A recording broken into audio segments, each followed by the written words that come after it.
Cooking with saturated fats for longevity.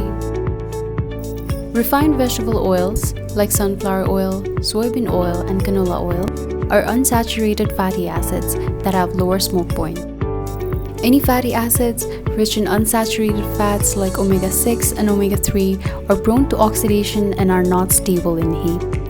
In the process of industrial extraction of these seed oils, high heat is used, so the oil itself is oxidized in the process and becomes partially rancid.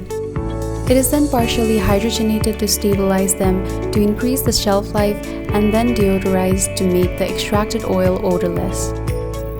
These refining steps in commercial vegetable oil industries make the oils even more unnatural and are actually not suitable for cooking. Unlike the conventional wisdom regarding refined vegetable oil being heart healthy, the truth is quite opposite. Multiple studies have shown that regular consumption of refined vegetable oils can lead to many chronic diseases because of their pro-inflammatory properties. In the case of saturated fats, such as ghee and coconut oil, they have high smoke points and remain stable even at very high heat. Ghee and coconut oil have been used for cooking by many indigenous people of different reasons for centuries. As these healthy saturated fats are a potent source of vitamin A, E, and K2, these oils are not only non-toxic for cooking but also add a powerful nutrient punch to your diet.